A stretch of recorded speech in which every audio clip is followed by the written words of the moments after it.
to boot camp number 2. Thrilled to have you. Lots to discover, but today I just want to focus on something. Really what boot camp is about is your future self, right? By the way, do you believe people can change? I think we're hardwired certain ways, but some of it's just because we have habits of doing certain things. You can change. Everything here in boot camp is about the underpinnings for your future self, your future success, your financial retirement, your relationships with your family. It goes on and on. Your health. You can start today. Today's ground zero. We started boot camp last week. Some of you aren't participating in the homework. And the homework is everything. We're going to dive deep into the homework you've been doing because you're all bringing each other up. The other thing I feel like I need to talk to you about is there are some first-time attendees at boot camp, and they don't understand the premise of boot camp. They don't understand that years ago, I heard a speaker named Sean Aker, and what he said was, listen, everybody here woke up at a certain happiness set point. And you can raise your happiness set point. And I was thinking, this is cool. And what he also said was, happier people sell more. Think about that. If we're in a good headspace, then we look forward to talking to people. We're projecting a more confident self. So that homework, which I didn't explain, like that little piece of gratitude, that's part of the things he recommends you do to make yourself happier. Spend a month being grateful every day for something. Spend a month having something to look forward to. Exercise 30 minutes every day. Stop and meditate. Those are the things we've integrated into boot camp homework, and it's for you. Okay, so, Ted Lasso, just as a round of hands here, how many people are watching it? How many people have finished it? Okay, not yet. So the spoiler alerts will really come at the last class, so if try to catch up. Now, Virginia, you said you weren't loving season 2 as much. All right, hang in there. There's one really horrible episode. You can just skip it. All right, and that would be the one, the dream sequence with Coach. Really, it's a silly one. I don't understand what it's all about. But I promise, Virginia, if you stick with it, you'll see how people can change. So you don't believe it right now. You say, oh, the good characters are becoming bad and the bad characters are becoming good. This is, just wrong. That's part of the whole philosophy of why we're watching it. Let's have faith. Let's believe, as they say. All right. Here's my quote portion. Every day we'll open with the quotes. And this is Vince Lombardi. Winning is not a sometime thing. It's an all of the time thing. You don't win once in a while. You don't do things right once in a while. You do them right all the time. Winning is a habit. Unfortunately, so is losing. All right, we're not all marathoners here. But that listing appointment, why do some people win more of them and some people lose most of them? Those are the habits they bring. All right, John Wooden. Failure is not fatal, but failure to change might be. Ted Lasso. You beating yourself up is like Woody Allen playing the clarinet. I don't want to hear it. There's a lot of beating up in boot camp homework. Don't beat yourself up. Put yourself out there. Remember his other line? Have the memory of a goldfish. The happiest animals on earth are goldfish. They only have a 10-second memory. Why are we looking backwards all the time? Move forward. You don't like how it worked today? Plan a better tomorrow. It's what you learn after you know it all that counts the most. Let's face it, some of us are know-it-alls. But those people who keep open-minded to new experiences, new ideas, continue to grow, and that is what counts the most. Some of you there are people on this boot camp who are already killing it at real estate, but they still are worried about their future self. You still want a better future. Some of you are working so much you don't love your life, but you're doing an awesome job production-wise. That isn't what really counts at the end of the day. Every action you take is a vote for the type of person you want to become. When we get to the atomic habits section, that's going to be our focus. Everything you do is a choice. And Ted Lasso is going to talk about that a little bit. And again, you're going to keep seeing this one. You do not rise to the level of your goals. You fall to the level of your systems. And I've got a whole system segment at the end today. And I'm going to keep the systems right in front of you. As Lauren O'Brien says, don't try to do it all at once. Just adopt a system a month. I'm going to do the listing appointment intake form this month, and I'm going to get good at it. Maybe I'll practice that on my friends who aren't even listing, just to go through the motions. Practice does make it a lot easier. Why are you practicing on real clients? Don't practice on real clients. Go through the motions with someone else. All right, this is one of my favorite parts of boot camp, where I screenshot something you said, and then I use it as a teaching point, all right? So Annette Gregorio, now we've been doing boot camp since 2004, and there's a video about television. I have been a huge advocate of turn the boob tube off. You have better things to do with your life. 65% of people are actually addicted. The way they treat television, the way they have to have it, they have to watch it, is like an addiction. It meets all the criteria. Can't turn it off. Have to have it. Crave it. All of those things with TV. And now it's not a television anymore, it's your computer, it's your phone. It's screen time. And you're getting sucked in and wasting too much time. And then I come along, as Annette said, I watched Ted Lasso's season last night, 1 through 3, while thinking, didn't Linda O train us not to watch TV? Okay, the irony is not lost on me. But anybody here have a third child? Did you treat your third child really differently than the first one? The first one, you were the perfect mother, right? And then you start to resign yourself to what real life is. And I realized, I'm the weirdo without the TV, right? Everyone else has TV. So how can we think about using our time more wisely? Sure, splurge. I'm not against fun. I am all pro fun. And Ramsey's going to talk a lot about having fun. You can have fun in your business. And he's got a great presentation coming up for us. Okay, I have a favorite line, and it's a line that got totally lost in Ted Lasso. No one's picked up on it. They don't talk about it. You can't Google it. But are you ready? This is my favorite line. The line I love here, the line I could talk the entire boot camp about, is stop auditioning your complaints. Just tell the person who can do something about it. Let's dive into this auditioning of complaints and how we all are very susceptible to it.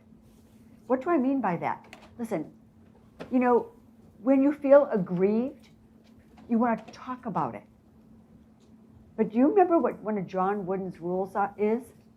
You don't talk badly about your team. And when I hear that a leading edge agent is gossipy or has something bad to say about leadership but doesn't come to us, when you're talking to your colleagues and auditioning your complaints, you're not doing anything to solve them. All you're doing is winding up everyone around you. It happens in every office. It happens in every family. It happens in every group of friends. Auditioning your complaints. If you want to complain, with your group of friends, it better not be about somebody in the group. If you want to complain about Linda, and you go to Steve or Eileen and say, I can't believe what Linda did in boot camp today. That was so insulting. But don't tell Linda I said so. How can they fix it? How can they make it better? By the way, I've got something pretty offensive coming up. I just want to warn you in advance. I'm going to confront you with some of your realities, and it's going to be a little harsh. I want to let you know ahead of time I thought about that, and I'm already aware of it, okay? But I decided I needed to kind of wake you up to your reality. People who gossip, right? These people, if you talk about people behind their back, and listen, who doesn't love to do it? Like, it's so exciting. You've got something to share. You love the drama of it. That's why we watch TV. We love the drama. If Alda talks behind my back, she's a if Aldo's upset with Allison and comes to me about Allison, there you go, hands under your hips, that's right, right? What do I know about Aldo? He talks behind people's backs. I wonder what he says about me. If we want to clean up Leading Edge and make it the most amazing company on earth, we're going to be aware of this. We're going to stop auditioning our complaints. If you've got an issue with me after boot camp, come talk to me. If you've got an issue about one of our events and you don't like the way we're running it, tell us before we run the event so we can fix it. Don't complain about it 6 months later. Right? Accept it, move on. Maybe you don't understand what's really going on. That's another clip we're going to talk about. So that's my favorite Ted Lasso line. I want you to use it on everyone around you from now on. When someone complains to you, what are you going to say? Stop auditioning your complaints. Why don't you talk to the person who can actually do something about it? Because that's the only way to fix it. How sincere are you about your problem if you're not willing to talk to the person who's causing the problem? I can tell you now, if you're not willing to talk to them, you don't trust them. You don't have faith that that's what's happening. By the way, now, everyone knows that I love Allison, right? Allison runs the team that I and my mom started years ago. I could not feel more affection for Allison. Have we had to have hard conversations? Absolutely. But Allison knows this. I come to it from a place of love. I care about Allison. I want to make her the most amazing team leader ever. Is Allison perfect? Is Linda perfect? Absolutely not. But Allison's always willing to grow.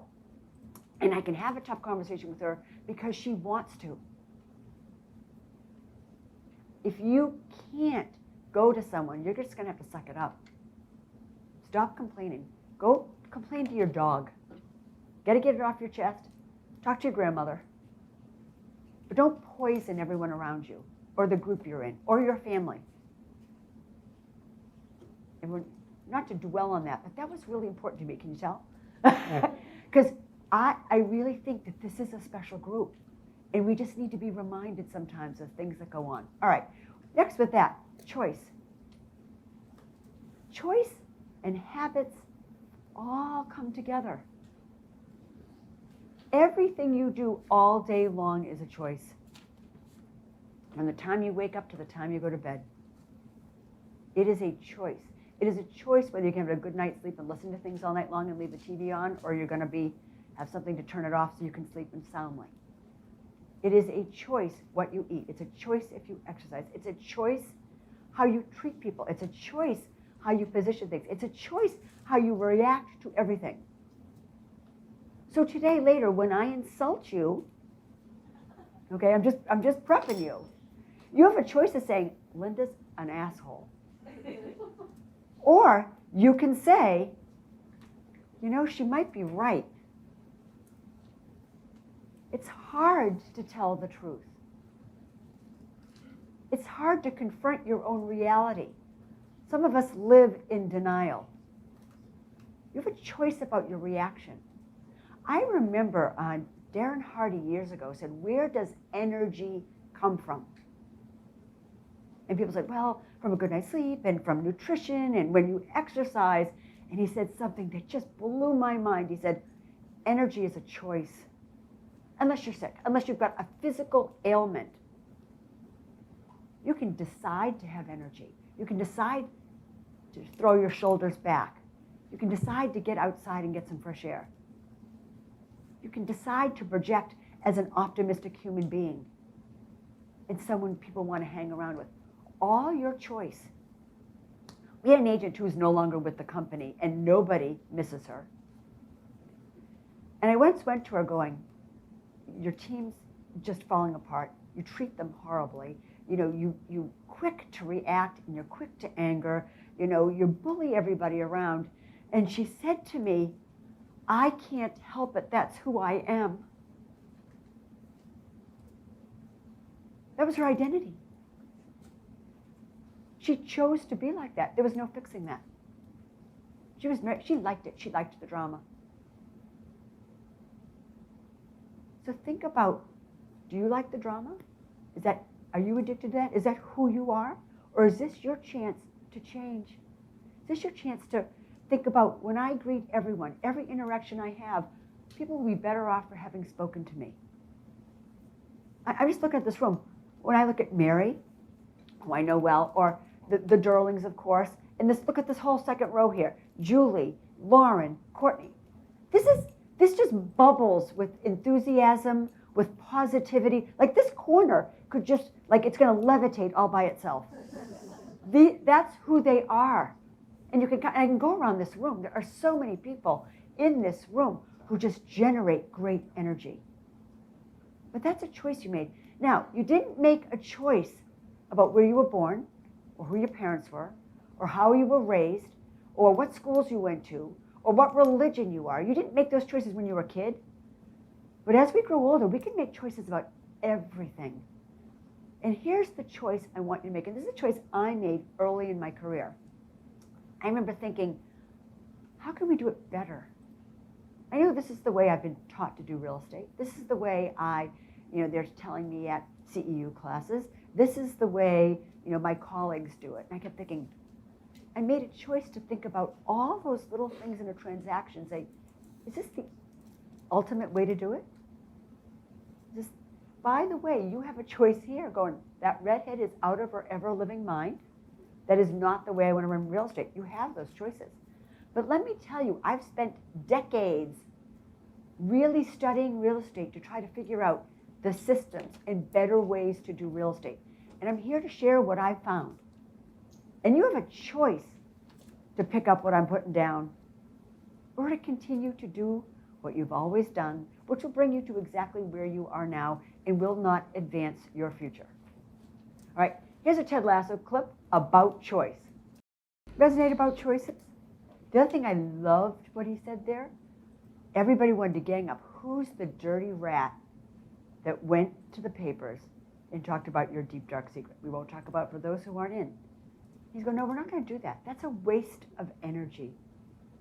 We're going to focus on going forward and the next play we want to run. Those are choices. You can get all vengeful and high and mighty. What a waste of energy. A huge waste of energy.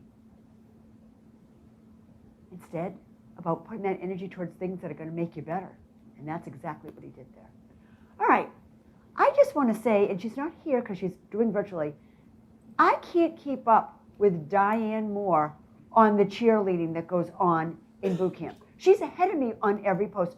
Do you know how long it takes to go through the homework and try to make a comment to everyone? And I know sometimes it gets buried in the algorithm. I'm not catching up, but I'm doing my best I can.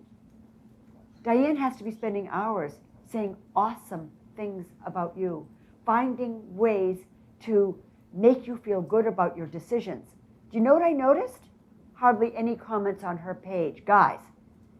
And there's other people, Michelle Joslin, I'm thinking Lauren O'Brien, Aldo, who are really participating and cheering each other on. Drew Ann, you're on a lot.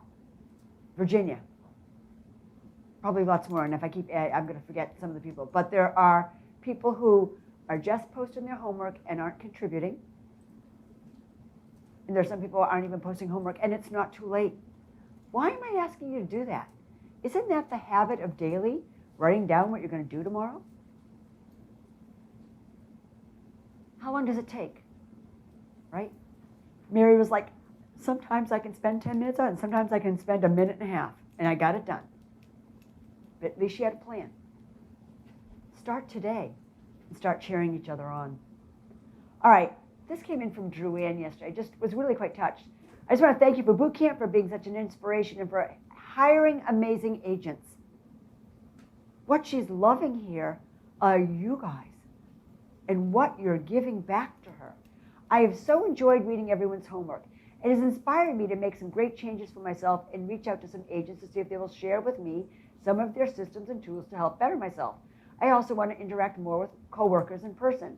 I'm meeting Virginia and Michelle Susie tonight in the Andover office for coffee and chatting. Good for the soul. I understand last night they met and they're meeting weekly because they are so diverse and so different, and they have different skills, and they're going to bring each other up. What an awesome idea. And it's all right here.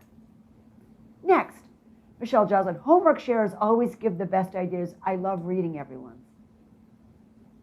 It does take time. There is a wealth of gold in the homework. I'm just going to pull up a few things. Michelle Roloff, she's an agent at Campion in Boston. She talked about being 1% better at being impeccable with my words and no swearing. What irony, again, that we're watching Ted Lasso, being impeccable with her words. I loved that. So doesn't Ted Lasso address that? Ready? Kind of sums up a lot of what we were talking about. Brings up a lot of things here. Why do people use cuss words? Because they can't find something effective to say. They don't know the right words. Although Bernie Mac, who's a comedian, who has since passed, uses them effectively like Van Gogh uses yellow. I thought that was a great line. But what else going on here? There was a misunderstanding. You see how mad Sam was? And it turns out he told Jamie he couldn't be on the team. Oh, I'm sorry. So sometimes we get ourselves all worked up for something that isn't even true. But he trusted him enough. They have a relationship where they could talk about it and solve it. And sometimes we're like that with our clients. We don't feel like we can really talk to them. When they misbehave, you got to be able to have those hard conversations. The one I still remember is the time, was the day before we were launching a listing, and throughout the entire process, they second-guessed me. Like, was that photo right? Was the description right? You know, was my pricing right? Like, nothing. And I just thought, this is going to be a very miserable experience. And I said to them the day before, listen, you need another agent. You don't trust me. You've hired me. You said I came highly recommended, and I can't work with you. I will give you the photos. Your new agent can use the photos at another company, you know, whatever you need to do, but we're not right for you. And you know what they did? We love you. We think you're great. I was so shocked. We don't want to lose you. We didn't realize we were being like that. And you know what? The rest of the transaction went really great. But I was willing to have that hard conversation with them that they didn't realize it. It maybe just was their second nature to second guess everything. And I was taking it quite personally going, hey, I'm doing a really good job here. And if they don't think so, then, you know, good luck finding somebody who's going to do it better. That was my mindset. I was very confident. So think about that. All right, Stephanie. So Stephanie's online, but she said, the one thing you're doing, get right. I won't overcommit. I want to finish a few tasks, activities I've committed to for the day, and then add more if I have time for more. This brought up so many things in my brain. First of all, you can't add anything to your day. Is your day already busy? It's already full. You can't add anything to it unless you eliminate something else. Do you know how many people are waking up earlier in the morning, but they're not going to bed earlier? That's not going to last. You've got to figure out a new habit there. You can't keep saying you do all this extra prospecting unless you're finding the time, whether it's your TV time or your Facebook time, your Instagram time, or like sometimes my husband gets so frustrated with me. He's going, why are you for the 8:30 Wednesday call jumping in the shower at 8:12 when I still have to put eyeliner on and earrings on and all those things? And it's like, because if I know I get in the shower at 8, I still get ready at the same amount of time. I just take longer. I'm 6 weeks in the shower. I could stay in that warm water forever. That makes me go fast. It's like my system, because I will waste time. On Saturdays and Sundays, I see if I can use all the hot water in the tank. It's just the way I am. What are those things in your life that you're spending way too much time on that you've got to create a system around? Can't add. The other thing is, you know, Warren Buffett is famous for saying no to things. There are going to be so many boot camp ideas here, you're going to be exploding. But you can only focus on one, maximum 2 things at a time. Don't try to do it all. I'm going to give you permission right now. Do not. You will not be successful. It doesn't work that way. Figure out what's important to you. Now, I'll talk about this later, but James Clear, this is not in Atomic Habits, I've been listening to his podcast, says the best thing he has done recently, he wakes up every morning, fresh page of paper, and he writes one thing down. What do I really want? And he said, you'll do this exercise every day. What do I really want? And it can be broad. I want to be healthier. I want to be more athletic. I want to, be in the Sapphire Club so I get to go to the top producer retreat, whatever it is. He said, but then you start to realize you can want all those things, but it leads to what do you need to do to get there? Start clarifying things. Be specific. What do I really want? Because that's where most of us are bumbling along. Some of you might have noticed I put a couple of podcasts up that weren't part of our podcast in the homework for some people. One of them was the TED Talk on procrastination. That is hysterical, but what its point is too many of us are procrastinating on the big things that are really important in our life because they're not urgent. How successful you are in real estate might not be urgent today, but it's urgent later if you want to put your kids through college. Those things then become urgent and it's too late to build it. All right. Next, Heidi Russo. I just love the little thing you put up here. Top 10 things to do when selling your home. Number 1, call me, and then I'll handle the other 9. I thought that was great. You've been putting up some really fun social media, Heidi.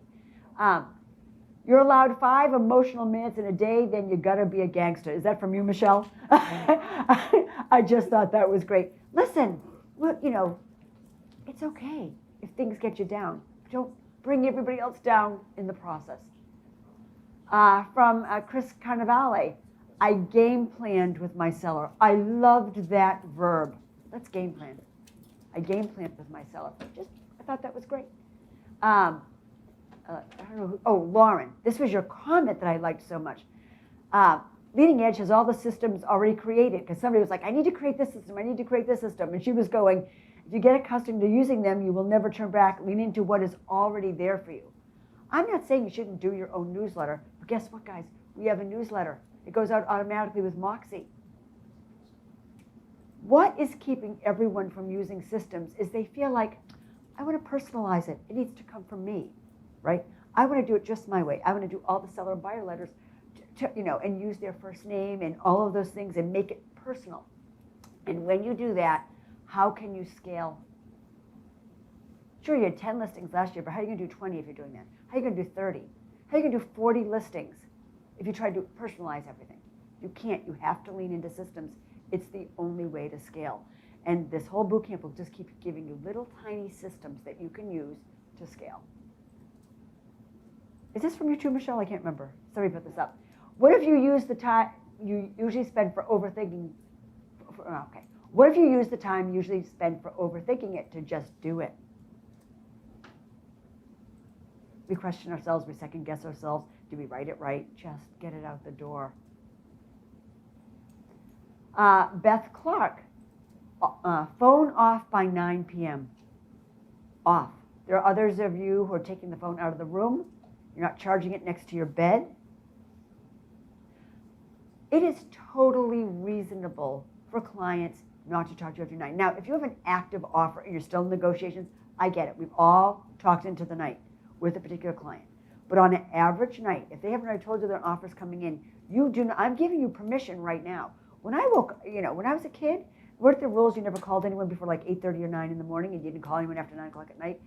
That's fair. You deserve your time. It is okay to disconnect. I'm just giving you permission. There are no fires at this hour. I put Do Not Disturb on. My little bedtime automatically goes on my watch, so I can't see it. I have to open the whole thing up and put passcodes in if I want to. By the way, if your daughter is having a baby, you should take Do Not Disturb off. Just saying. That was a little like, Mom, I couldn't reach you. Yeah, sorry. When we had the baby. All right. So interesting. So we've got people reading books. I suggested maybe there should be a book club. Now, we don't need to decide this now, but we could have a book club. Every month we could read something really great and just talk about it. It could be a fiction book club. It could be a business book club. That's easy to run through our Zoom if you want it. So just kind of let me know if you're interested, and we can do that after boot camp. Howard Schulman, Howie, this is perfect. I started planning my day so others don't plan it for me, and I wind up getting nothing productive done for me. How many times can you honestly say by 2 o'clock in the afternoon you're going, I didn't get anything done today? But we're busy the whole time. That's why I miss coming into the office, because I'm just telling you right now, you abuse your home working and you abuse your kitchen privileges and your proximity to the fridge, right? Because that food just calls you. You, all of a sudden, the washing machine dings and you can put the clothes in the dryer. This is what happens if you're home during the day.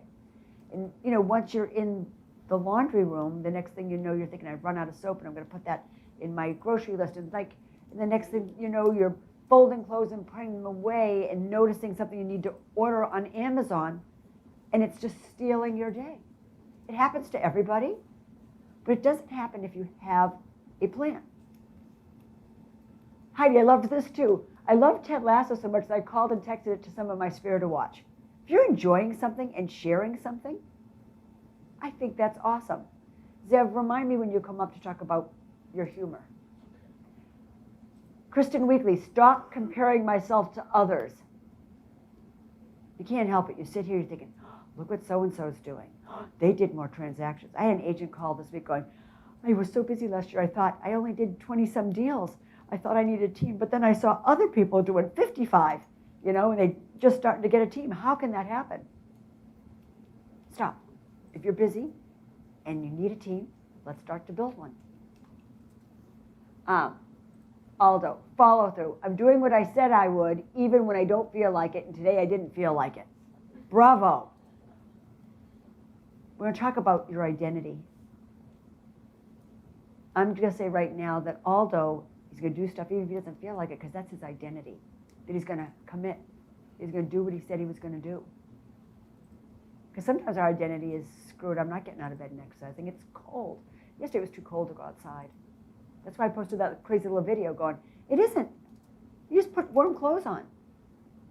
It was beautiful. It wasn't windy.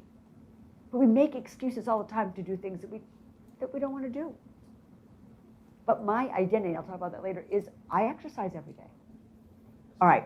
So here are some real live examples of things we talked about. Michelle, I'm going to tell you right now, I'm using all three. So here's Michelle text videos to her clients.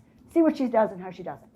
Hi, Simon. Hi, Marion. Thank you so much for your awesome Happy New Year card. I love the pictures. I love it. Thank you for thinking of me. And welcome back. I hope you had a great time in France. I hope everything went well. I hope you're all healthy. And let's check in. Let me know when moving day is.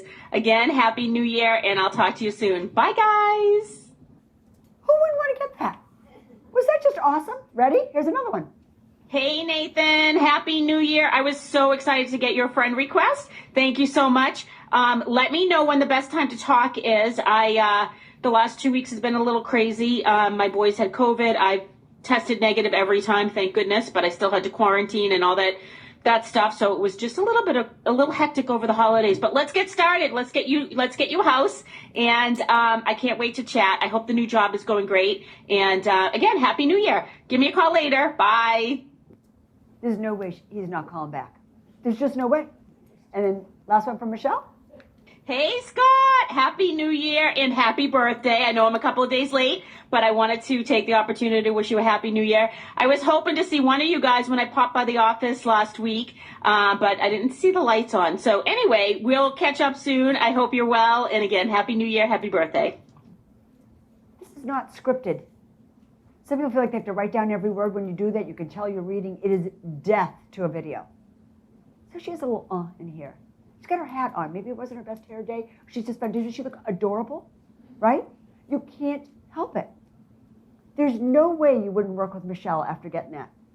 She's given off this great, happy, helpful vibe.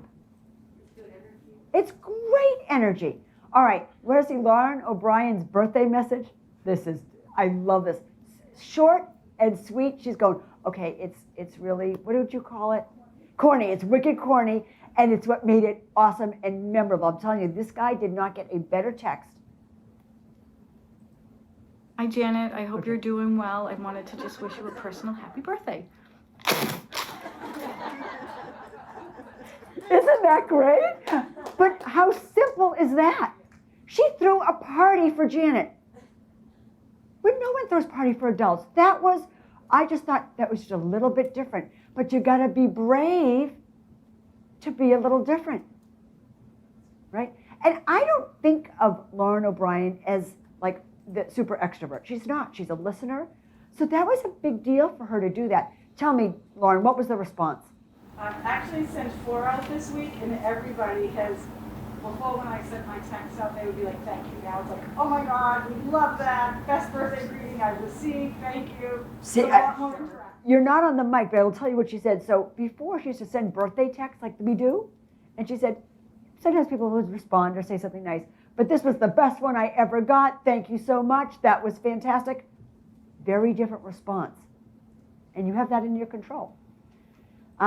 Katie Ware. So I try to answer questions daily on our town community board and be helpful with referrals that people are looking for, whether it be a restaurant or a plumber. Your local community boards, you can be an expert. You can be the one. If you're going to be on social media, make it so that you are standing out. And don't flaunt that you're a real estate agent in every opportunity. They'll figure that out, but there's going to be times that you can help or give advice on all kinds of things, on attorneys, on mortgage lenders. If you can say, listen, I have 12 years of experience as a real estate agent, it's going to mean a lot more. Aldo? So I don't typically say I'm a realtor or anything like that, but I say my clients in the past have had success with. So that way they at least put like, who are his clients? What does he do? My clients in the past have had success with is a nice way to not say I'm an agent. Although, as an agent, my clients, it might be even better because don't make them guess, right? Because people aren't they're reading quick, don't make them guess, but I love that. Chris, again, leave 15 minutes early for everything. I was the queen of skidding in on 2 wheels for every appointment my whole life. That is just the way I did it. But I will tell you, my husband, who likes to be at the airport 2 hours before I would ever think about leaving for the airport, has kind of got me in this rhythm of coming to yoga earlier and doing things. It is much more calming. And if you're already there, you can then check social media or whatever, reward yourself. So I do believe, I heard this from a client years ago, many years, this is probably in the 90s. I showed up at a listing appointment a couple minutes early. You know what he said to me?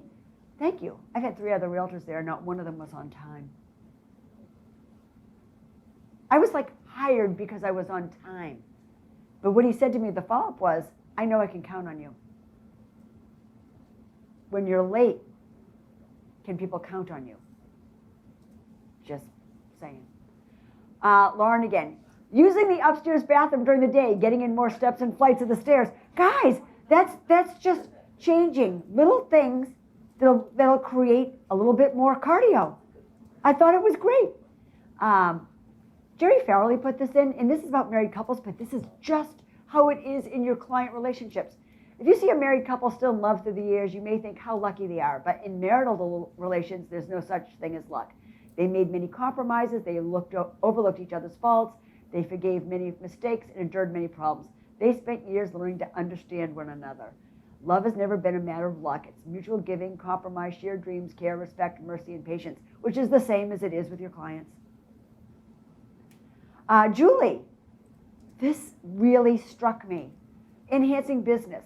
Consciously thinking about presenting a stepped-up version of myself and my business to clients in Sphere. There's a million ways to interpret that. All right? It can start with something as simple as, when I show up, wherever I am, I'm going to just be dressed like a professional. And by the way, since we've been walking around in yoga pants for the last 2 years, I don't know about you, but it hurts to put shoes on now, right? We got used to having just slippers on and kicking them under the table on our Zoom calls. But presenting yourself, people are wildly shallow. Your social media images, what you project, it's a reflection of leading edge. Just watch it. We had an agent who's no longer here that used to really like to complain. Complain. This was wrong. She was wronged by Amazon. She was wronged by this company that wouldn't take a refund. Like, this stuff goes on. And I remember thinking, who would list with her? Everything's a problem. She's projecting problems. So now I know that's not where you were going with it, Julie, and I'm kind of curious about what you're thinking about this, but I'm going to guess that you're just going to be more conscious of everything that you do. I just thought that was fantastic. I think over the years I've had 2 clients that gave me so many referrals, like just tons of them, but when it came to their very, very high-end homes, really wanted to list with somebody locally in their market. And I want to just be thinking about how do I present myself in a way that they think I do luxury, and it doesn't matter what town you're in. that's where my head is with that. So just keeping on thinking about, because I know these people love me, they keep on coming back. But then, are you the right person for these special clients? And that is something you develop over time. You know, I saw what was interesting was, I think it was Tamara, who at the bottom said all the places that she sold this year when she kind of put up her yearly post. I thought, that was good. That girl was all over the globe. Mary sells everywhere. She's in New Hampshire, she's on the Cape, she's here. But she positions herself that way with clients all the time. I can help you everywhere. And we forget that. People think we're specialists, that we don't leave our little zip code. You know, I'm an Andover specialist. No, I can help you everywhere. But if you don't tell them, they don't make that assumption. Your marketing, your social media, your presence, your discussions with them, systematizing how you talk to people about, by the way, I can help, and I do go everywhere. People don't understand that. Too many clients think they need someone in town. And yet, where do the buyers come from? Out of town. If you can learn the market and you can answer the local questions, if you know where the dog park is and the yoga studio is, and you know what the walk score is to the local restaurants, and you understand how the schools are and where they are and where the hiking paths are, and you can demonstrate that on the listing appointment, they'll be comfortable. All right, Devant, great quote. At the end of the day, he wrote, every morning in Africa, a lion wakes up. It knows it must run faster than the slowest gazelle or it will starve. Did I start that wrong? Or every morning in Africa, a gazelle wakes up. It knows it must outrun the fastest lion or it will be killed. Every morning in Africa, a lion wakes up. It knows it must run faster than the slowest gazelle or it will starve. At the end of the day, you got to keep running, right? Let's see, Laurie Casey. I just liked this. She had some deals with leading edge agents, and she's just really grateful because they're awesome. Oh, I'm sorry. This is, I forgot to take these out. I moved my place. Oh, that's Bill. Bill, this is you. Bill, people said, Bill, what does Bill do on his market report? Here's what Bill does on his market report. Hey everyone, thanks for watching How's the Market for December 2021. Happy holidays, everybody. Hope everyone is doing well. Well, the real estate market is also doing extremely well right now. Still very, very active, especially unusually active for the holiday season. A lot of buyers are still out there looking. And of course, this time of year, you don't have a lot of sellers who are looking to put their house on the market. So it's a really tough time for buyers looking for single family homes and multifamily homes. The condo market here in the Melrose and greater Boston area is a different story. Condos, especially ones without outdoor spaces, aren't seeing the fevered, frenzied buying action that the single-family homes and the multifamily homes are seeing. A lot of them are sitting for a few weeks, especially if they're a little bit overpriced. So there's some opportunities right now for buyers who are looking to get into the condo market. Definitely some opportunities there. So moving on to the national scene, obviously some big news last week. With the Fed announcing they were going to raise interest rates at least 2 to 3 times next year. Let's take a look at where interest rates have been over the past year plus. And as you can see, they were on a sliding scale all the way from 3.7 and bottoming out at the beginning of this year. At the 2.7 level, kind of went up and then went down and then kind of up and down a little bit. Right now, interest rates are still low, but they're going to start creeping up in Q1 next year. So it's something to take a look at. It's not going to be a drastic hike, but especially if you're looking to refinance, do it now. Don't wait. because rates definitely are going up. I know I get a lot of questions these days about people asking about what about foreclosures? Are we going to see a lot of people foreclosing on their homes? Haven't seen it yet. Probably won't see it because people just have too much equity in their homes.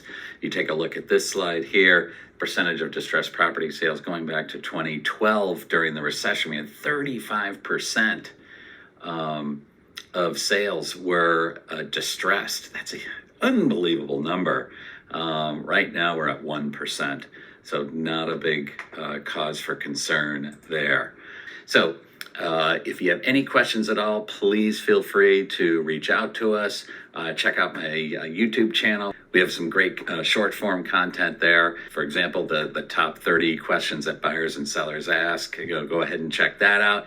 Anything I can do to help, please let me know. Happy holidays, everybody, and we'll see you next month. Take care. Bye-bye. Wasn't that great? That's you sitting at your computer. And by the way, he did that nice landscape version. It plays really well on Facebook. Congratulations, that was great. All right.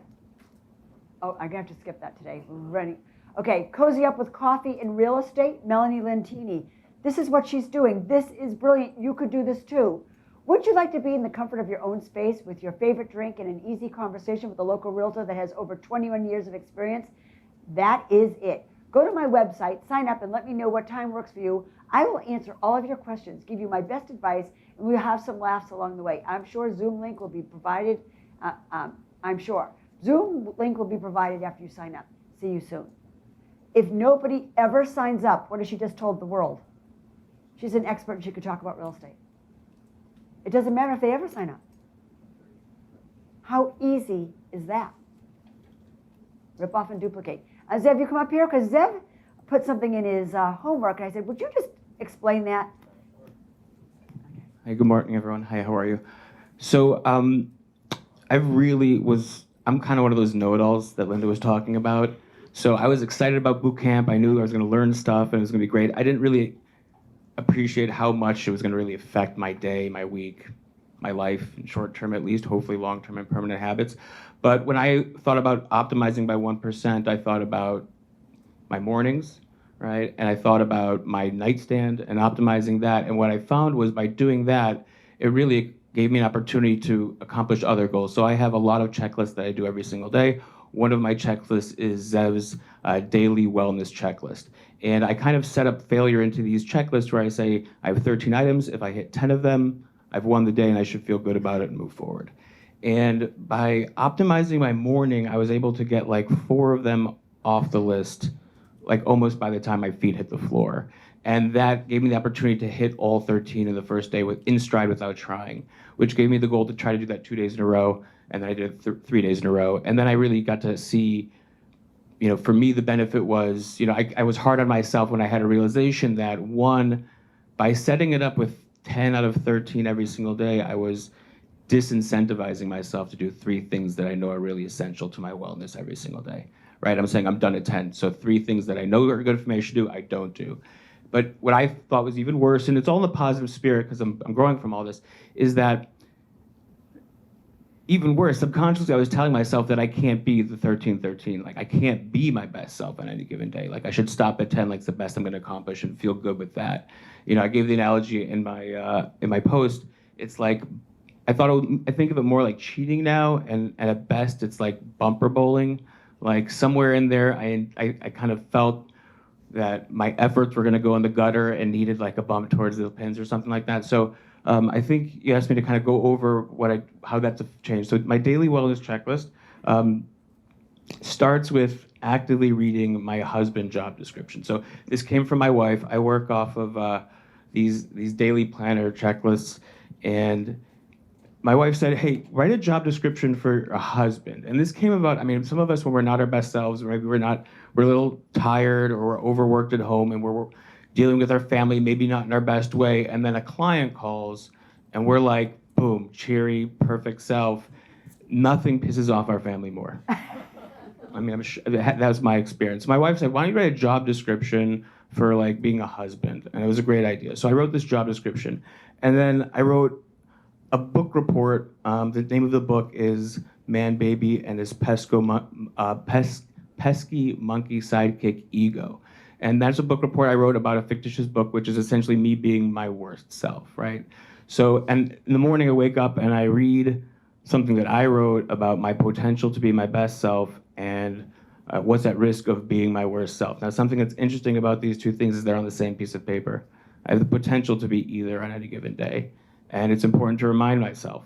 So that's really, I can let that slide until like 3 or 4 o'clock in the day and read it and be like, oh my God, if I just read this at 8 o'clock, it would have been better. So that's 5 o'clock in the morning or 6 o'clock in the morning, whenever I look at it. So those two things are crucial.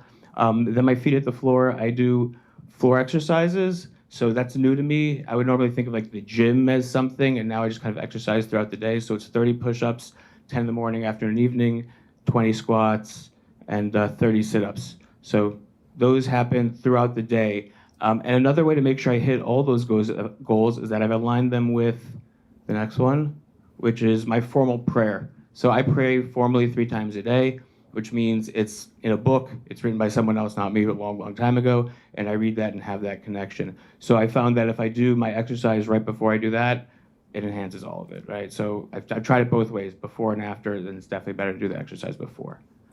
I also have a 10-10 list. So I think I got this from Brian Buffini like 20 years ago, but it's essentially a list of 10 things I'm grateful for, and then 10 things that I want to attract or intend to create in my life. And it's kind of repetitive because a lot of the stuff I'm doing is remind me of that all day. I find that it's practice that I do, for 6 months at a time, and then it kind of loses its energy and I come back to it. Also, I find that 5 of the grateful and 5 of the tend to create tend to stay the same, and then there's some flexibility on the other 5. So there's a few books that I read regularly. They're all books that I read because it's information that, when it's present in my mind, helps me, and it's not something that I'm going to remember if I don't keep it front of mind. So these are small 15-minute commitments. The first book that I make sure to read, often in the car, on my way in or out of the house, is a book about understanding people that I love. I think there's a lot of people in our lives that have challenges that are difficult for us to actually understand, because we think of the way they affect us and it's difficult to have that empathy. So this is a book that helps me understand specific people in my life that I love. And this is a book that helps me understand how I can adjust and live with them. So one's about understanding them and one's about understanding me, engaging with them. And again, the 15 minutes, the books are on repeat. So I know the books almost by heart. So 15 minutes just gets me into that mindset. Book number 3 is a book called The Book of Formation. It's probably the oldest book on meditation, outranks like Tao Te Ching and all those other things. And just a chapter of that every day is very helpful for me. I meditate minimum of 30 minutes, if not more. Daily study is just a practice that I've of a class online. That's another large book that's broken down into 365 classes. I've completed it once. I'm on my second go around. And then a book before bed that I enjoy and interests me and keeps my interest going. So I just finished, I think you're going to reference it later, which is Never Split the Difference, which is just something that keeps me exciting. That might work its way into a regular 15-minute a day because it's so useful. So that's it. That's what I got. Thank you so much, Deb. I appreciate it. All right, Rams, if you come up, we're all ready to rock and roll.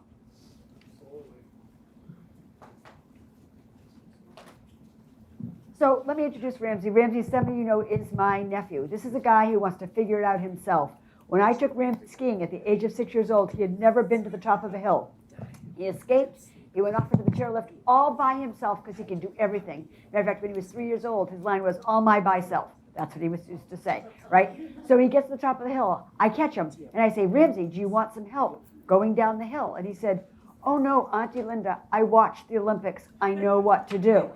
And that's our Ramsey. And here you go. Thank you very much. And I did proceed to not make it down the hill, just so everyone knows that. So a lot of you know me, and a lot of you have heard me talk a lot about commercial real estate, debt and equity finance, pro formas, cap rates, market analytics. I asked Linda this time if I could not talk about that because about 20% of the people really seem to engage, and about 80% start to disappear on me about 5 minutes in. So if you want to talk about that, come to me any other time. Happy to do so. But what I actually wanted to talk about today is a little bit more lighthearted. It's a little bit more about how I view what my real goals are over the next year, 2 years, 5 years, 10, the way I want to live my life, basically.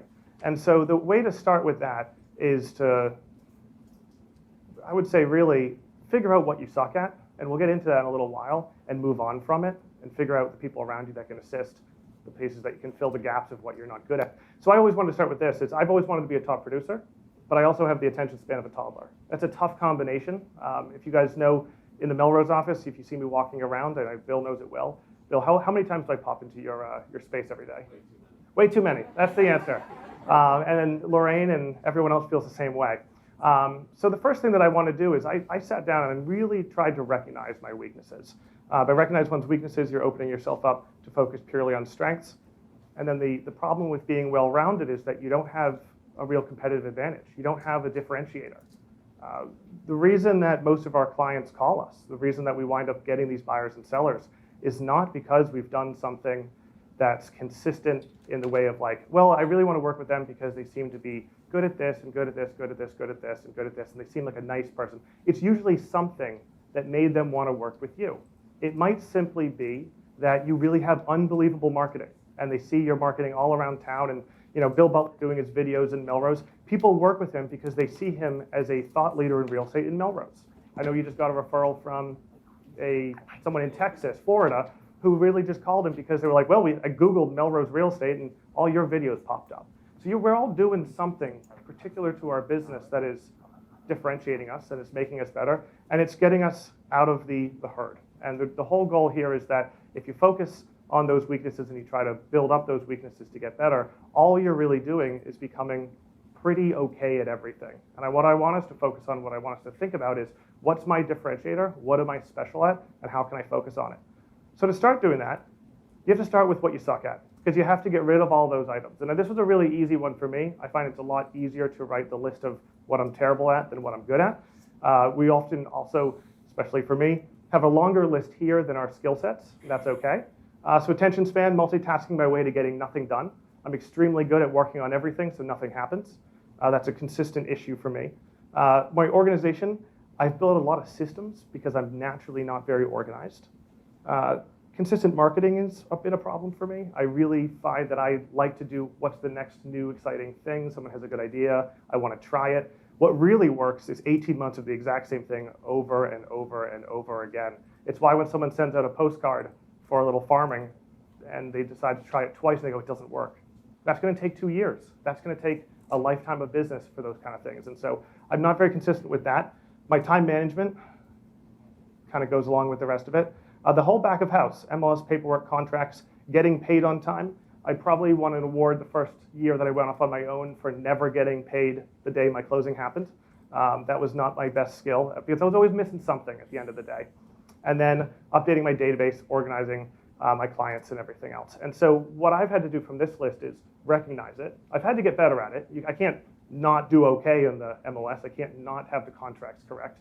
But what I can also do is I can build systems. I can have people who help. I can make sure that this is not the focus of my day. Because if this is the focus of my day, I'm always going to be mediocre at it. I will never be the right person for this list right here. I still have to get through it, but I want to make sure that I actually have a couple things that I'm good at that I have the time for. And then lastly, sending presentations to Linda on time. She asked for them last week, so I made to get it to her 8 p.m. last night. So I try my best. This is my screenshot that I took, I think, yesterday. So there's two kinds of people in this world. There's not A and B. There's nothing like that. There's people who go, oh, when they see 85,000 unread emails. And there's people who go, oh, that's not too bad. Yeah, I got like 112,000. Those are the two categories. And that is your type A and your type B personality. This is who I am. This is what I fight every single day. But this cannot be the focus of my life, because I will never be a top producer. I will never continue to grow if I focus on the thing that I'm inherently bad at. Surround yourself with people who love to do what you hate. I don't know where this quote came from. I tried to Google it and I couldn't find a name. I think it might have been a college professor. But the whole point here is that the concept of birds of a feather flock together doesn't actually work in most businesses. If you have two Ramseys and you put them together, you're going to have a lot of failure because it's all in one direction, it's all in one particular point, and it's going to be the least well-rounded group possible. And so when you're thinking about trying to, it doesn't matter if it's building a team, doesn't matter if it's just about building your systems, you have to make sure that the people around you have a very different skill set than you and have a very different focus than you. And that way they get to focus on their strengths, we get to focus on ours. So a couple questions to ask yourself as you go through this. Now that you've actually gone through your weaknesses, let's talk about some strengths. What are the natural strengths? Everyone has a couple things that they are inherently really good at. They're the things that you wake up in the morning and you actually don't mind doing. That's the usual trick of knowing if it's a natural strength, is because it's fun to do.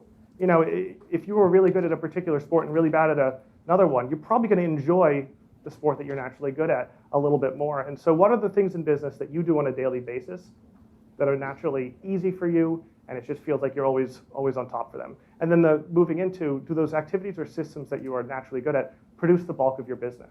This is when you take those natural strengths. You say, what is that little list there? And how does it directly correlate to my business? And this isn't like a thought experiment. This is, I did X amount of deals this year. I had this many leads come in, and I've got this many buyers. Where are they coming from? And is it from the part of the business that I knew I should be doing, like all of the Facebook videos and being on Instagram and all of that, which personally I'm not very good at? Or is the bulk of my business coming from those few particular things that I actually think I have some skill sets with? And then moving right into the whole point of the conversation is, how is the business model created? When you start your year and you're going through and you're doing your 2022 business planning, whether it was last month or right now, is the business plan focused on those couple things that you're naturally going to excel at? Or are you trying to be too well-rounded? Are you going to try to put too many jars out of your success? I know right now I need to do a couple things that I'm bad at. I do need to start doing a little bit more farming. I do need to start getting a little bit of a better presence online. I think these are just things that are happening in the world we're in right now, and they're necessary. But I know if I spend my time on that, I'll make less money.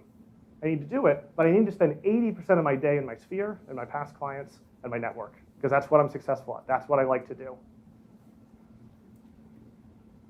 So I made a mission statement for myself. You certainly don't have to.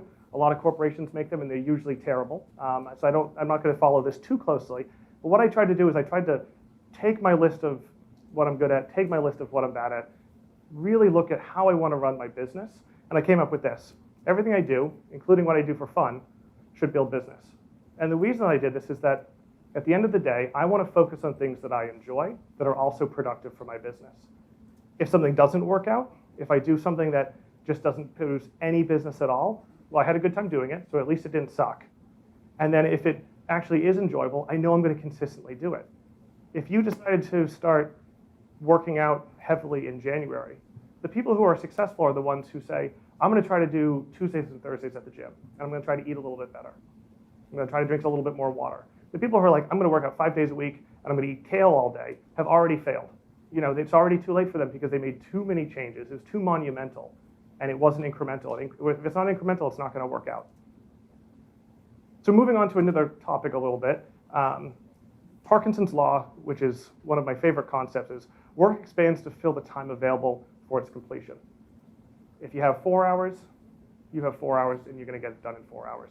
If you have 2 hours to take a shower, Linda, you're going to take the whole morning to take a shower. But if you need to be on at 8:30, you can take it at 8:12, and you're going to be done in time.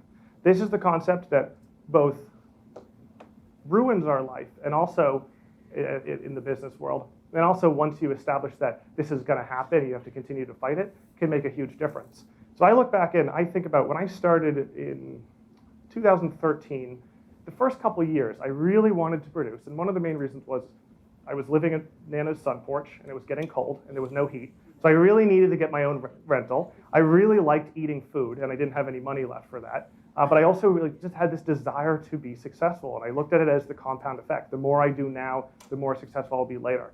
And so what I would do is I would go into the office, and I would have, say, 4 hours of planned work to do. And instead of either taking that 4 hours and figuring out if there's something else I could do, I naturally smooshed it into a full day. I became less efficient. I let it fill the voids. I did a little bit of social media. I took some breaks. I wandered around and annoyed Bill. I did all the standard things that I do. And at the end of the day, I actually felt better about myself because I was like, wow, I did a full day. I just did 8 or 9 hours worth of work. But in reality, all I really did was waste about half a day and then be burnt out for tomorrow. And so one of my goals now is, if I have 4 hours worth of work and I do my evening list of everything I have to get done for the next day, I have my planned set of 2 to 3 hours a day of, it's sphere prospecting, stuff like that that's built into the day. If it's done at 2:30 in the afternoon, I am done. If someone calls me and I have to keep working, fine. If we have to do 12 days in a row in spring and 15 hours a day, fine. But the second that my list is done, I don't work anymore. And because I know that Parkinson's Law will take over if I'm not careful. So my goals for 2022, I don't mind sharing. I want to do 30 million in sales, 35 residential sides, 20 listings, 15 buyers, 5 commercial deals, and 40 rentals. That's a good goal for my 2022. I think it's achievable, but a reach. That's what all goals should really be. My standard way of thinking about this, and how in the past I would focus on trying to get there, is building out some more systems, is making sure that I'm doing my pop buys, make sure I'm working on my sphere, make sure I'm touching base with my past clients, make sure I'm running BNI, all of those things. But those are all just part of the processes of doing it. It's not the actual way that I think I'm going to grow. And so I kind of turned it around. Instead of saying, what am I going to do to grow as the general list of business practices, I said, back to my mission statement, what am I going to do that's really fun that's going to grow my business? And so I changed it to go to, I want 75 days in the water on my boat. Most of them are at 6 a.m., lobstering for 2 hours. But now I'm going to bring clients out constantly. I was just talking to Ray about it. I bring a ton of people out. Lobstering makes me a lot of money. It's a good business. I want 500. I want to play squash 3 times a week. I play with the same people every week. Why don't I start mixing it up and trying to get a much larger sphere in the squash world, COVID willing? I want to spend more time with my wife. Nothing to do with business, but it should be on everyone's list for a little bit more family time. I want to go to more Red Sox games. It means I have to bring more referral partners. If I can tell myself that I'm going to go with a lender or someone else, it's worth going. I want to make maple syrup. Last year I made it with my attorney. We've got a bunch of trees in his place in Southie. We call it Mikey's Southie Sludge. This year we're going much bigger. We're doing a lot more of it, but it's going to be a referral gift, and we're going to have people come over and make it with us. These are the little stupid fun things that I know at the end of the day will help produce business.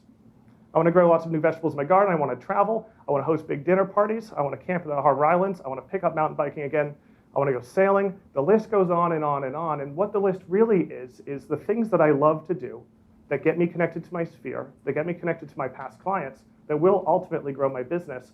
But I think at the end of 2022, hopefully I'll have a ton of fun during the year, and hopefully I'll also have a bigger business. Thank you.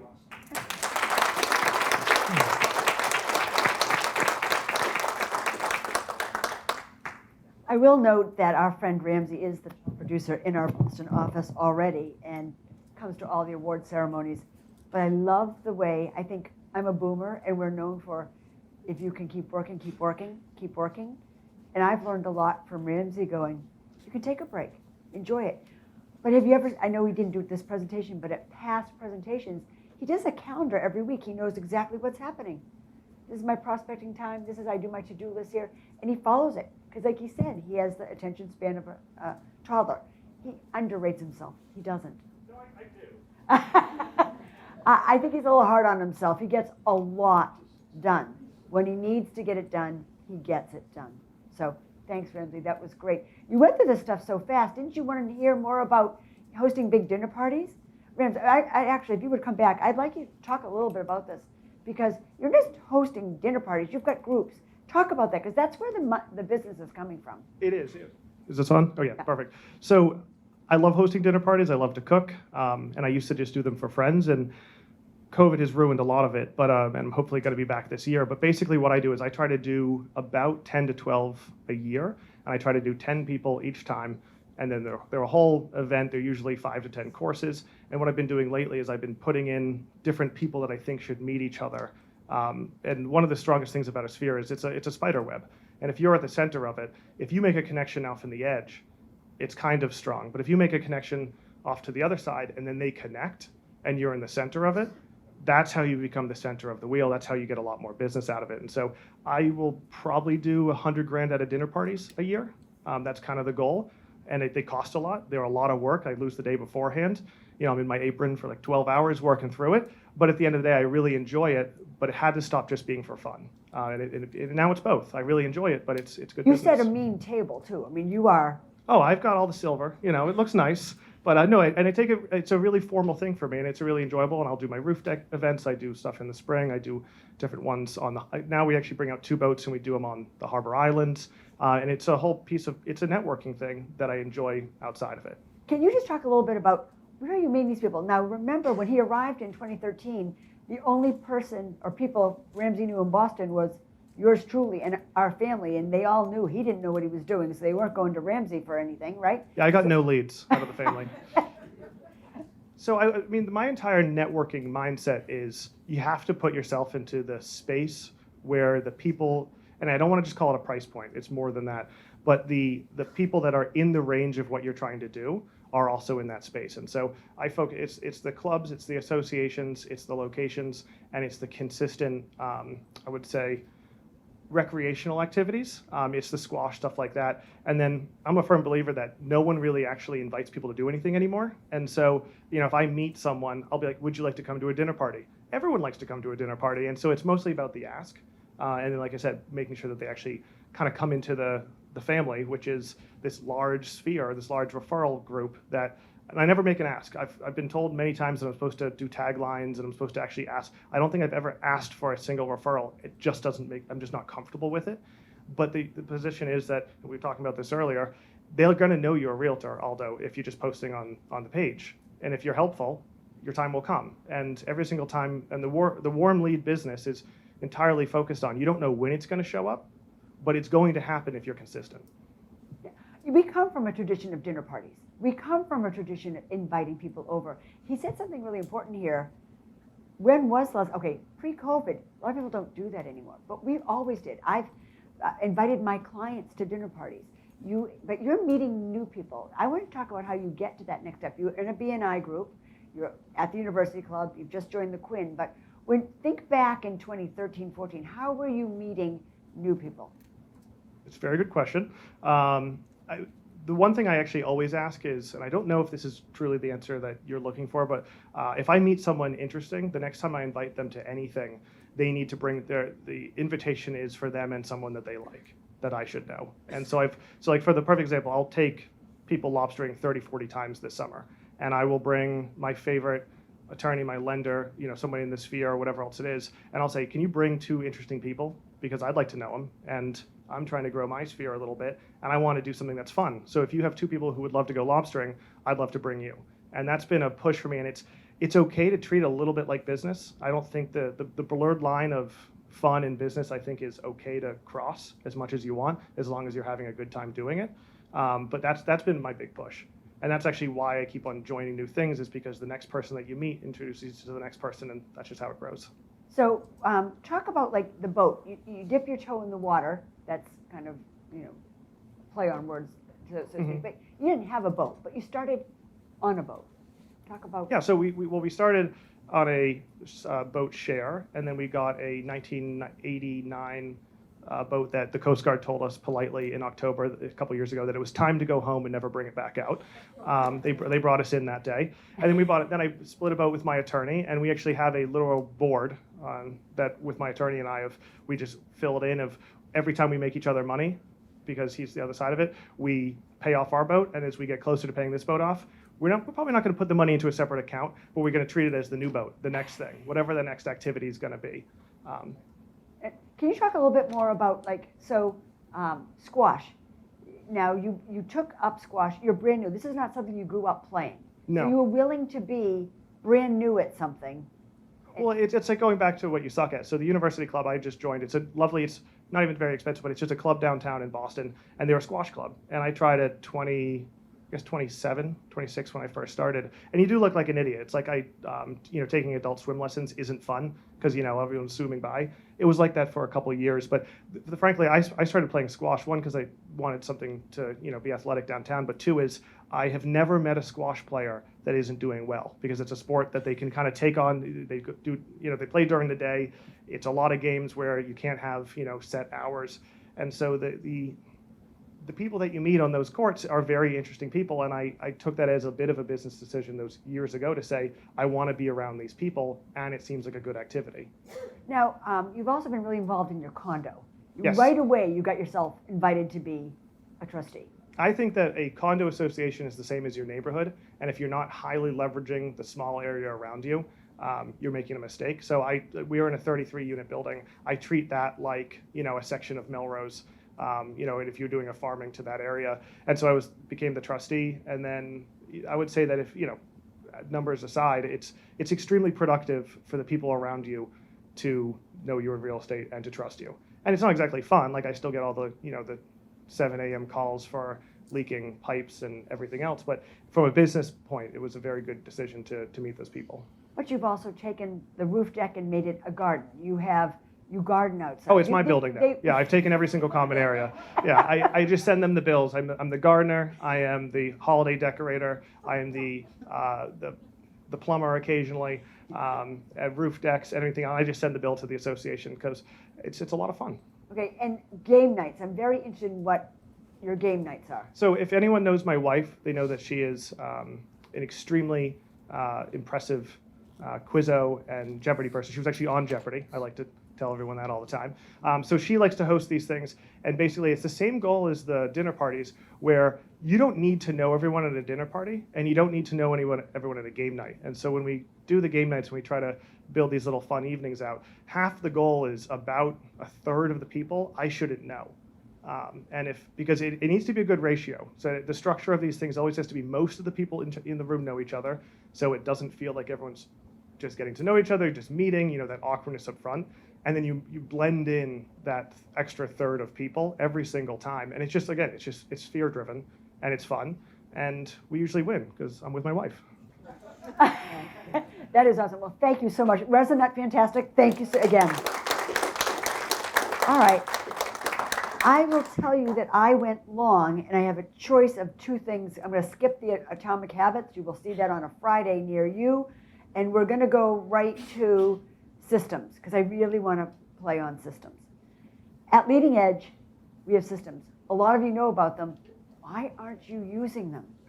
So I'm going to tease you a little bit about what we have. By the way, these are exclusive to Leading Edge agents. If you're not at Leading Edge, well, you just have to join and you can have everything we talk about. So with that, there are 13 letters in our seller system. I'm not putting them all up. This is the whole one. But remember that I'm setting up the psychology of the transaction. This is, thank you for contacting us.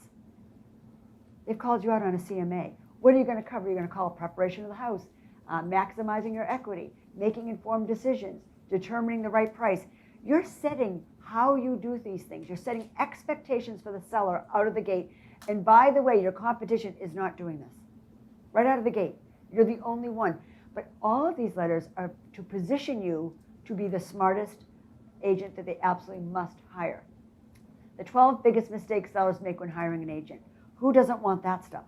I have to say I cleaned it up this morning and I added pro tips like any agent who tells you you should sell off market is undermining you. It talks about the stat of how you're going to lose 17% more. I have added things like with fewer interested buyers, and we talk about what happens to people when you get locked out. There are agents out there who don't use showing time, and as a result, you don't know about people trying to get into your house. And we know this is happening because why? Because we can't get into sellers' houses, and they don't even know that. I put all the things that are going on in the market with other people, with agents who are less than Leading Edge, are in here. It's setting you up and positioning you to be the agent of choice. So it was great meeting you. You've already met the agent. Well, these are just a few phrases from each of these, all right? It was great meeting you. At our next meeting, we'll share our strategies for maximizing your sale. One of the most important is determining how to price your home. So we're discussing that in that letter. It talks about how we price. You're going to tell them, people don't send the letters going, I talked to my seller about that. Yeah, but they don't hear you. Unless you're going to tell people 6 times, they don't hear you. Anyone been frustrated? Like, I can't believe my seller didn't remember that I told them that or I asked them that question. They can't. You're so frustrated.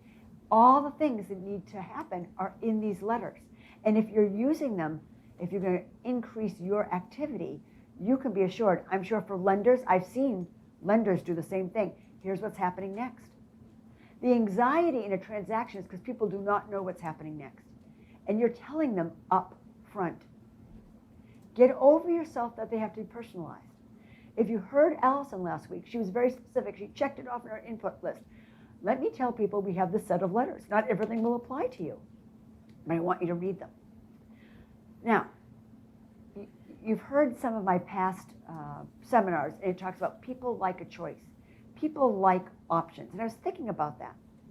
There's some people who are not going to read the letters. Listen, if you're not going to read them, just let me know, because that way you're basically agreeing. You have a choice. If you want to read them, then just do everything I say.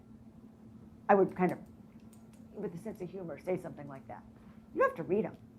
But if you're not going to read them and understand all the things and the reasoning and our rationale behind doing things, then I'm hoping you're going to take my advice. Your third option is to not take my advice and not read them, and then we're just going to live dangerously. That's okay. Who knows what your outcome will be? Give them a choice. On this letter, many homeowners think that their realtor sets the price, but it's the supply and demand of the market that sets the price. Our job is to determine the price that will create competition for your home. The little phrases out of these letters. The biggest mistake homeowners make when selling their property is the belief that listing at a higher price will result in a sale at that price. Right? We all actually know it backfires. So we've put all these things in here. Strategies and price are in hand. What's next? What's next is they should hire you, right? That's what's next. We've gone on that second appointment. We've given them all the comps. We've discussed all of our strategies. And this letter outlines all the things they need to be thinking about and reinforces why they need to hire you. Send the letter out. At Leading Edge, every agent has a support team that helps create, distribute, process, and facilitate everything needed to sell your house for top dollar in a reasonable time frame. Our in-house team includes graphic designers, marketing coordinators, internet experts, hands-on broker owners who are highly experienced problem solvers, global relocation specialists, and more. Our external network provides legal staff, appraisers, tradespeople of all types, photographers, and financing experts. We handle every detail so you can rest easier. Phew. We're here to decrease the anxiety. Next. After you make your agent selection, what should you be doing next? And it goes on to tell them all those things. It's a whole list of what you need to start doing. Everything's a presumptive close. If you've watched how I do the listing presentation, it's a presumptive close. I always assume they're going to hire me. Why wouldn't they? I mean, you're crazy not to. That confidence is contagious. Meet our coordinator. Strategies and price are in hand. So we do this if you're a team. We have a whole separate letter. Meet Lisa Fig. Meet Debbie Runcie. Meet whoever your person is. So we've built that in case that's good for you. Just don't send this letter if you don't have a team. In addition, we have a full-time staff member dedicated to your needs, so please CC them on all future emails so we can ensure our team responds promptly to all inquiries throughout the process. Insert email and phone number, and attorney and paralegal, yours. This is the person we recommend. That letter's there. I mean, that setup is there. Insert admin first name. It's here to make the stressful time easier for you. Call us if you happen to be out and need to let someone in for repairs, need your flowers watered, or need a bed made for a last-minute showing. Our team will go the extra mile to ensure your home is ready and looks at its very best. No one calls us on this, but doesn't it feel good that you're offering it? Every now and then we have to make a bet or something. I mean, it is rare. But the fact that you've made that offer is huge to people. This is one of my favorite things. There's 3 pages of this document. I'm only showing you one. It's the middle. This is photo shoot checklist. It's a sneaky way to tell sellers what they need to be doing, right? The first page is all about what you need to do to the exterior of your home, how you prep that for photos. And really, it's just for showings, right? It's just to maximize your value. But we're blaming it on the photo checklist. That's why we need to do these things. You know, the day of the photos, don't park cars in front of the house. How many people have gone up in the photographer's lawn? Someone left cars out front. And that could have been avoided, but no one told them. Don't you clunk yourself on the head going, damn. These letters are full of all those things that could go wrong. Right? I want to go back to the biggest mistakes. No, that's for buyers, I'm sorry. But my friend Ramsey had a horror story from her attorney, had clients just last week that went to go to their closing and they were scammed by wire fraud. They wired their $85,000 to probably some foreign country. But we all need to know how this is working. Do you understand that these people get into the transaction? I don't know what they're hacking the attorneys, but they pretend to be the paralegal, or they pretend to be you, or they pretend to be leading edge, or the attorney. And they start to engage with these people with this email regularly, and they know the cadence of the transaction. It feels and looks totally legitimate. How badly would you feel if that happened to your clients and you hadn't warned them about wire fraud? It's built into the letters. All those things that trip you up, all the things that when you can't close all of a sudden, I'm telling you, we have baked them in to avoid those problems. Set expectations. And if you've done that and they still screw up, you can sleep at night because you told them what they needed to know. Thank you for placing your trust in us. What's next? Well, first we ask that your home be photo ready 1 week before the MLS launch. Guys, can I beg you, beg you, stop doing photos on Tuesday for your Wednesday launch. Then you're up till Wednesday night at midnight because you're waiting for the photographer. That's crazy. But you do this in the beginning, on your first listing appointment. When people say, how does this go? Your line should be, it's all dependent on the photos. We like the photos the week before you launch. And I want to let you know, I don't want to do a half-assed job. So if you can't be ready, we're going to have to move your launch because I can't give you the exposure and the marketing and the collateral that we need without the photos.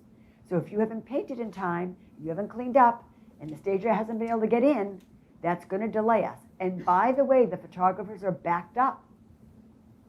And if the photographers are backed up, I can't guarantee you're going to get this photographer. We have a whole presentation on good and bad photography coming up. I'm talking about photography even within that you use. Photographers you use compared to even better photographers that are available here at Leading Edge. And I want to show you that presentation next week. It might even be Friday. All right. Thank you for placing your trust in us. What's next? We will also request that you complete the seller's description of property disclosure form as accurately as possible. Please be honest about defects, broken items, pests, water or fire damage, or anything that would impact a buyer's decision to purchase your home. After decades of selling real estate, we firmly believe it will save you money, attract the best buyer, and create a much smoother transaction if we disclose these items before they make their offer. I know, like in Boston, they don't use disclosure forms. I am horrified by it. They are mandated in most states. But I'll tell you the reason we do, and even our dead clients use disclosure forms. That's how much I believe in them. Because if you can tell people what you know or don't know, so we'll have the attorney fill this out, or the executrix fill this out going, I've never lived in the house. And that's all they need to say. I can't answer these questions. But now the buyer knows that no one's hoodwinking them, that the seller didn't know about something they should have disclosed. So I'm all about dead people getting these out. No excuses. You can avoid so many problems. By the way, the lawsuits, we pay extra E&O because we have to actually count the number of seller descriptions we have because our E&O insurance carrier knows with fewer descriptions of property comes more lawsuits. That's documented. I remember Kim Izzy said, you know what, we wrote about the ice dams, then they moved in and they had ice dams. We got the 93A letter and we showed them that they'd signed the piece of paper disclosing the ice dams. Issue went away. That happens over, Steve, you're the one that handles the claims. That is, God bless Steve for taking care of that job because it's the one I really don't want in this company. And we went one whole year once without any claims. We've had a few, but oftentimes you can get sued when you didn't do anything wrong. We're winning a lot of them. But if you've done a lot of things and we can avoid getting it that far, it makes everyone's life great, especially Steve. All right, next. You're going on the market tomorrow. What's next? Right? We assume, we know what happens. We know how it's going to play out. We know people are going to start driving by. We know all the things that need to happen. But we forget to tell people all those little things. They hate when people show up in their yard. But if you've warned them that that might happen, they go, yep, Michelle told me it was going to happen. So as soon as your listing hits the MLS, remember to turn on lights, both inside and outside, so your home looks at its best. Why the rush? Your address will be in the hands of potential buyers within 15 minutes, and you want to be ready when they start driving by. Or if you leave your house for a showing, please know that the buyers and their agents may show up early or late. Have you gotten a call like they came a half an hour early? That's because they were finished at their last appointment. So if you've told them in advance this might happen, you're not in Dutch, right? It's no problem to stay in the house until they arrive, but you should refrain from discussing the house or your reasons for moving with either the agent or the buyer. Because we've all had clients start gabbing on about whatever's going on, or the bad neighbor next door, or why they're moving, or that they've just accepted a transfer and they have to move. They undermine their own negotiating position so fast unwittingly. And we don't want that to happen. So we've told them. Supply and demand, as well as your list price, will determine the number of inquiries about your home. To attract the most qualified buyers, they must perceive your home as a good value. We just keep digging in about price. Now remember that now you almost can't go wrong on the price, but you still can. But there will be a time when we got to price it right again, and these are good habits to get into. Number 8, tomorrow we are reviewing offers. How does that work? And there's one for Massachusetts, and there's one for New Hampshire, because you go directly to your purchase agreement in New Hampshire and not in Mass. If you don't receive offers, stay calm. If people return for second appointments, you are attractive to the market and should hold your price. So we have rules about this. That's been my rules for a long time. You might not sell on your offer deadline day, but if people are coming back or second appointments, that generally means you're speaking to the market. Hold your price. If nobody's coming back or you're not getting showings, you're overpriced. You gotta do something about it. But see, you can tell them that till it's blue, but now it's in black and white, and now it's meaningful. If you've received no offers and buyers aren't returning for second appointments, or if there are few or no showings, that is a sign the price was too high based on market conditions. Be aware that our exclusive consumer protection plan allows your lawyer to review the terms of the offer before you sign the purchase and sale contract. It also ensures that your buyer has been honest and isn't required to sell a property before buying your home. No other real estate firm offers this valuable protection, and it's like having free insurance. For those of you who aren't using the consumer protection plan, you're crazy. All it takes, if more people did, Steve would be less busy. Almost all of them are because people got in a tangle, which could have been avoided because language was not included, and you got sued. It's not worth the headache. Use the form. The winner's curse, what's next? Is this what happens to people? The winner's curse is an old real estate term for what your buyer may be experiencing right now. They might be second guessing themselves. Should we have paid that much money? Is there a house out there that better meets our needs? Why wasn't anyone else willing to pay that much? Isn't that what happens? All of these unanswered questions can lead to anxiety-ridden negotiations.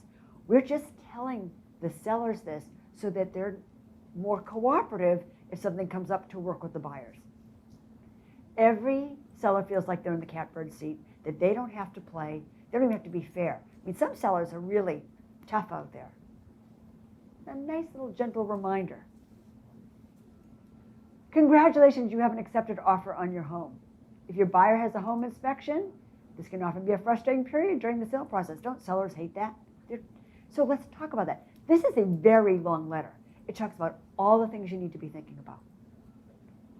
This is actually how the letter system started. This is the first letter. I need to write to sellers and let them know all the things that are going to go through their mind during a home inspection. And I'm going to teach them how to negotiate and what you should negotiate on and what you shouldn't have to. And if I do it in writing on top of what I'm saying, I'm going to be much more protected, right? Please try not to be insulted by this investigation process. With so much money at stake, an astute buyer will want to be assured that your home is worth the price. Professionally, we can tell you it is. It's our job to help find a position that works for you and your buyer so the deal can be completed. Realtors often joke that when both parties walk away a little bit unhappy, they've come to the perfect compromise. Please do your best to keep your emotions out of the negotiation process as much as possible. When they get all fired up, maybe they've read this. Maybe this will tamp it down a little bit. Preparing for a home inspection, what's next? Well, ensure all water, sewer, gas, and electric feeds are on. I mean, this goes through. This list is, 16 items. Because is it anything more frustrating than when you have to come back because the Home inspector couldn't get in the garage because no one left the garage door opener for you. That's what happens. We've covered everything. Access, how to get to places, what to expect. Make sure all the light bulbs are installed and working. If the light bulb is out, the inspector can't know the fixture is working, right? If a switch or emergency cutoff is in an unusual place, or you know of a house function system that is difficult to operate, kindly leave instructions. These are things that you can avoid. We signed the P&S, what's next, right? So below we have provided a list of items that need to be completed before your closing. We are happy to guide and assist you. Everybody should have a list. We have one on Moxie, a list of all things that need to happen. Call the utilities, change your postal address. I mean, the list goes on and on. But a lot of people like to tailor it for the town. Here is who you need to call for, they can't remember who the electric company is, or provide them a phone number. You can be really helpful at this point. Financing is due tomorrow. There's 3 options. Option 1, good news, they got their commitment. Number 2 is your buyers need an extension, but we've checked it out and everything's okay. Right? We feel very confident. Matter of fact, we think we're going to have it tomorrow. There's no hiccup.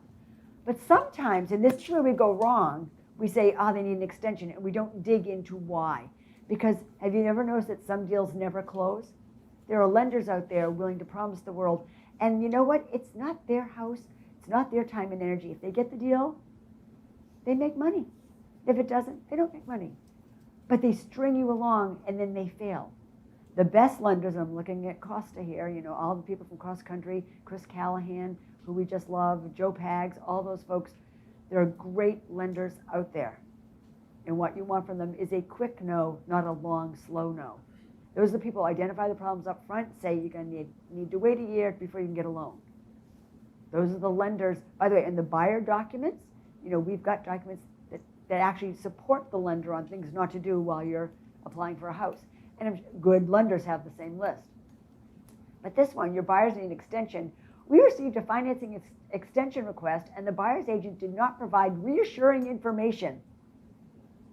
So we cannot say with certainty that the transaction will close. The best step now is to involve your attorney quickly. That's the third option. You don't want to have to go there.